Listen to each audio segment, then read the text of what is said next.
Colonel Khanna का आदेश मिलते ही quick reaction team के जाबाज जवान बिना एक सेकंड गवाए पोस्ट 103 से बाहर निकल चुके थे।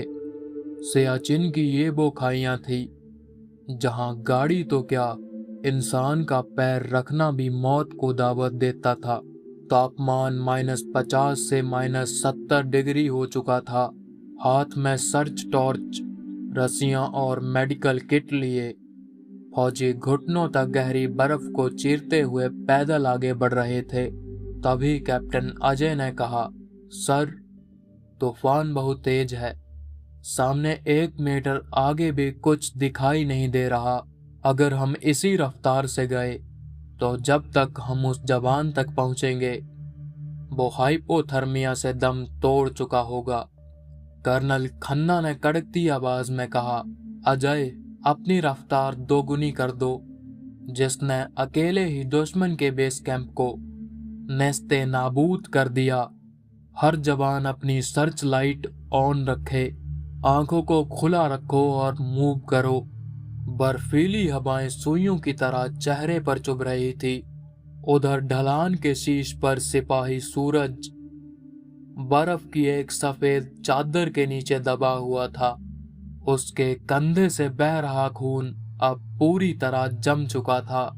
कर्नल खन्ना की टीम की सर्च लाइट की धुंधली सी पीली रोशनी बर्फ को पार करके उसकी बंद आंखों तक पहुंच रही थी, लेकिन उसके शरीर में इतनी भी जान नहीं बची थी कि वो चिल्ला सके या हाथ हिला सके।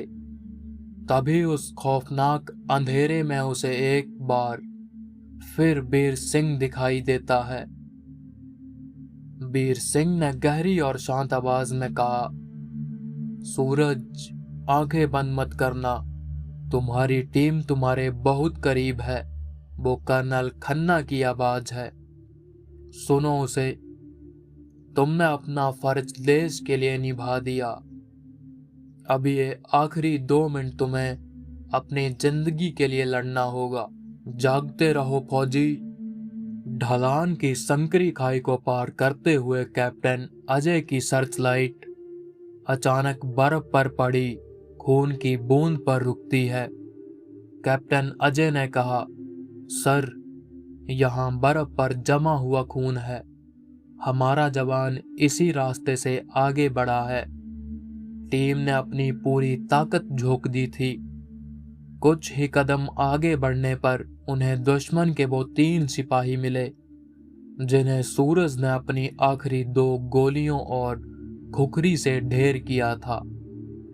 कर्नल खन्ना ने झुककर उन शवों का मुआयना किया। कर्नल खन्ना ने हैरानी और गर्व से कहा, बिना किसी बैकअप के इस तूफान में 3 दुश्मनों का सफाया। सूरज ने आखिरी सांस तक हार नहीं मानी। वो यहीं आसपास है, ढूंढो उसे।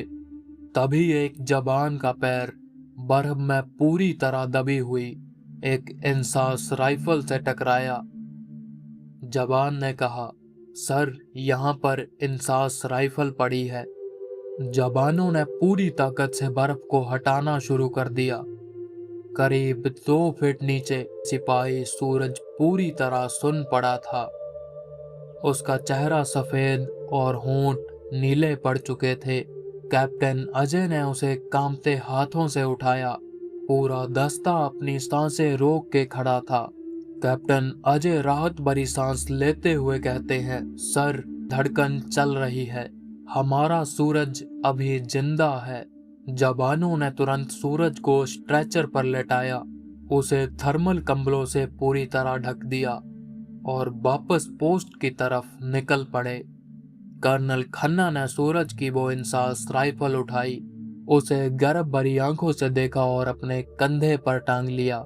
जैसे ही रेस्क्यू टीम सूरज को लेकर खाई से पीछे मुड़ी, कर्नल खन्ना को महसूस हुआ कि दूर एक ऊंची चोटी पर कोई खड़ा है। उन्होंने अपनी सर्च लाइट उस तरफ घुमाई। धुंध के बीच एक फौजी का साया खड़ा था जिसने कर्नल खन्ना की तरफ देखा और एक शानदार मिलिट्री सल्यूट किया। कर्नल खन्ना ने अपनी आंखें झपकाई और अगले ही पल वो साया ओझल हो गया। कर्नल खन्ना के रोंगटे खड़े हो गए थे। सिपाही सूरज को पोस्ट 103 के मेडिकल बेस में तुरंत शिफ्ट किया गया।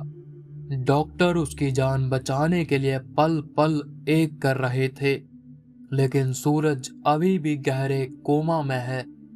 उधर कर्नल खन्ना के दिमाग में अभी भी वो रहस्यमयी साया घूम रहा है। क्या सूरज होश में आकर बीर सिंह की इस रूहानी मददगार का सच बता पाएगा? क्या सेना इस चमत्कार को मानेगी या इसे सूरज का वहम कहकर खारिज कर दिया जाएगा? जय हिंद।